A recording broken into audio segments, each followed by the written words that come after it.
திடீர்னு ஏதாவது ஒரு ஸ்வீட் சாப்பிட்ணுன்னு ஒரு கிரேவிங்ஸ் வந்துருச்சா? சட்டுன்னு நம்மக்கிட்ட இருக்கிற ஒரு 1/2 கேஜி கேரட் இத மாதிரி எடுத்து வாஷ் பண்ணிவிட்டு, அதை இது மாரி நமக்கு இஷ்டம் போல கட் பண்ணி எடுத்துக்கோங்க. இது ரொம்பவே ஹெல்த்தியாவும் இருக்கும். நமக்கு ஸ்வீட் சாப்பிட்டது மாதிரியும் இருக்கும். இது மாரி தான் அடிக்கடிக்கு நமக்கு சும்மா இருக்கும்போது எதனா ஸ்வீட் சாப்பிடணும்னு தோணும்போது, நம்ம வீட்ல இருக்கிற பொருள வச்சு ஈஸியா நல்ல ஒரு 5 ஸ்டார் ஹோட்டல் ரேஞ்சுக்கு சூப்பரா நம்ம சமைச்சிடலாம். இத நீங்க செஞ்சு குடுத்தீங்கன்னா, வீட்ல இருக்கவங்களும் ரொம்ப விரும்பி சாப்பிடுவாங்க. குழந்தைங்களும் ஆசைப்பட்டு கேரட் சாப்பிடாத குழந்தைங்க கூட இத மாரி செஞ்சு குடுத்தா சாப்பிடுவாங்க.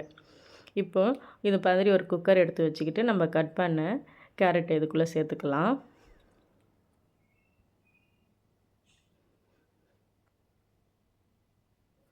இப்போ இதுக்கு தேவையான அளவுக்கு 1 கிளாஸ் அளவு பசும்பால் தான் எடுத்திருக்கேன் நானு. காய்ச்சாத பசும்பால் 1 கிளாஸ் எடுத்து நல்லா காய் மூழ்கிற அளவுக்கு ஊத்திட்டு, மூடி போட்டு விசில் வச்சு விட்டுடலாம். 3 விசில் நல்லா வரட்டும். வெயிட் பண்ணுவோம். 3 விசில் வந்துடுச்சு.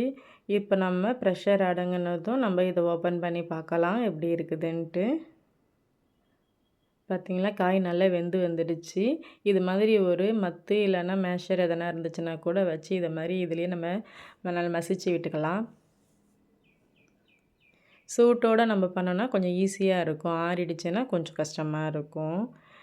வெந்துடுச்சுன்னா நல்லா ஈஸியா தான் இருக்கும். இப்போ நம்ம திரும்பவும் வந்துட்டு ஸ்டவ் ஆன் பண்ணிவிட்டு, இதுக்கு தேவையான அளவு சுகர் போட்டுப்போம். நான் 1/2 கிலோவுக்கு வந்துட்டு 1/4 கிலோ அளவுக்கு சர்க்கரை எடுத்திருக்கிறேன். ரொம்ப சுகரா இனிப்பா இருந்துச்சுனாலும் நமக்கு சாப்பிட பிடிக்காது. கூடவே ஒரு 3 போல ஏலக்காவ இத மாரி நசுக்கி போட்டிருக்கேன். அதுவும் நல்லா இதோட சேர்ந்து நல்லா மசிஞ்சு இந்த பால் எல்லாத்தையும் அப்சர்வ் பண்ணி நல்லா சுருங்கி வரும்போது, இதனோட டேஸ்ட் நல்லா சூப்பரா இருக்கும். க்ரீமியா இருக்கும். இப்போ பார்த்தீங்கன்னா, நல்லா சுருங்கி வந்துடுச்சு. இந்த டைமில நம்ம 1 ஸ்பூன் அளவுக்கு கார்ன்ஃப்ளவர் மாவ பால்ல கலக்கி வச்சுருக்கேன். அதையும் இது கூட ஊத்திடுவோம். இது ஏன் அப்டின்னா, நமக்கு பார்க்கறதுக்கு ஒரு பளபளப்பு குடுக்கும். அதோட இல்லாம இந்த கேரட் வந்து தனித்தனியா இல்லாம எல்லாம் ஒண்ணு போல சேர்ந்து வரும்.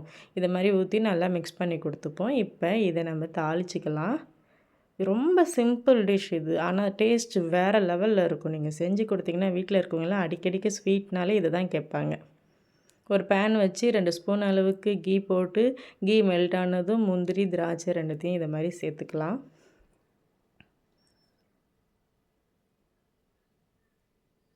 முந்திரி, திராட்சை வந்துட்டு ரொம்ப டார்க்கா வராம, லைட் ப்ரவுன் கலர்ல, கோல்டன் ப்ரவுன் கலர்ல நம்ம வந்துட்டு வதக்கி விட்டு, பொரிஞ்சதும் எடுத்து இப்போ நம்ம கேரட்டில ஊத்திக்க வேண்டியது தான்.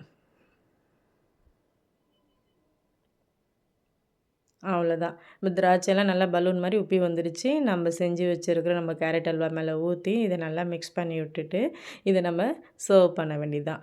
ரொம்ப ரொம்ப ஈஸி. இத நீங்களும் செஞ்சு பாருங்க. உங்க வீட்ல இருக்கிறவங்களுக்கு அடிக்கடிக்கு செஞ்சு குடுங்க. ஹெல்த்தியா நம்ம இத மாரி செஞ்சு குடுத்தோம்னா, நம்ம டக்கு டக்குன்னு கடைங்களுக்கு போயிட்டு இத மாரி தேவையில்லாம அன்வான்டடான அன்ஹெல்தி ஃபுட்ட நம்ம குழந்தைங்களுக்கு வாங்கி கொடுக்க வேண்டிய அவசியம் இருக்காதுங்க.